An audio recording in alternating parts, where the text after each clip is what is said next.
ಇದಕ್ಕೆ ಪೂರಕವಾಗಿ ತಾಮ್ರಶಾಸನಕ್ಕೆ ಪೂರಕವಾಗಿ ನಾವು 1ನೇ ದೇವರಾಯನನ್ನೇ ತೆಗೆದುಕೊಳ್ಳೋದಾದ್ರೆ 1ನೇ ದೇವರಾಯನ ತಂದೆ ಹರಿಹರ 1377ರಲ್ಲಿ ಸಿಂಹಾಸನವನ್ನ ಅಲಂಕರಿಸ್ತಾನೆ.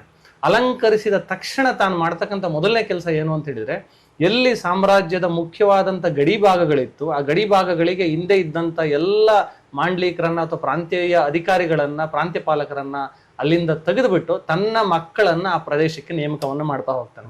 ಫಾರ್ ಎಕ್ಸಾಂಪಲ್, ಮುಳುಬಾಗಿಲು ರಾಜ್ಯಕ್ಕೆ ಅವನು ಬುಕ್ಕರಾಯನನ್ನ ಅಪಾಯಿಂಟ್ ಮಾಡ್ತಾ ಹೋಗ್ತಾನೆ.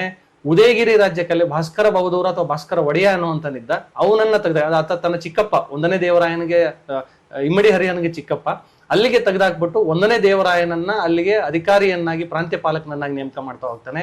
ನೀವು ತಮಿಳುನಾಡಿನ ಭಾಗಕ್ಕೆ ಬಂದ್ರೆ ಅಲ್ಲಿ ತನ್ನ ಮಗ ವಿರೂಪಾಕ್ಷನನ್ನ ಅವನು ಪ್ರಾಂತ್ಯಕ್ಕೆ ಅಧಿಕಾರವನ್ನ ಮಾಡ್ಲಿಕ್ಕೆ ನೇಮಕವನ್ನು ಮಾಡ್ತಾ ಹೋಗ್ತಾನೆ. ಸೊ ಈ ಮೂರೂ ಜನರು ಕೂಡ ಏನ್ ಮಾಡ್ತಾರೆ, ಅತ್ಯಂತ ಸಮರ್ಥವಾಗಿ ಹರಿಹರನಿಗೆ ಸಪೋರ್ಟ್ ಅನ್ನ ಕೊಡ್ತಾರೆ. ಆ ಸಪೋರ್ಟ್ ಅನ್ನ ಕೊಟ್ಟಿದ್ರ ಪ್ರತಿಫಲವಾಗಿ ಇವತ್ತಿನ ವರಂಗಲ್ ವರೆಗೆ ಹರಿಹರನ ಸಾಮ್ರಾಜ್ಯದ ಸೈನ್ಯ ಹೋಗುತ್ತೆ. ವರಂಗಲ್ನ ಸೋಲಿಸ್ತಾರೆ, ಕೊಂಡವೀಡು ರೆಡ್ಡಿಗಳನ್ನ ಸೋಲಿಸ್ತಾರೆ, ಸುಲ್ತಾನ್ರನ್ನ ಸೋಲಿಸ್ಬಿಟ್ಟು ನೆಲ್ಲೂರು ಮತ್ತೆ ಪಾನುಂಗಲ್ ಕೋಟೆಗಳನ್ನೆಲ್ಲ ಗೆದ್ಕೊಂಡಂತ ಉಲ್ಲೇಖ ನಮಗೆ ಶಾಸನಗಳಲ್ಲಿ ಸಿಗ್ತಾ ಹೋಗುತ್ತೆ.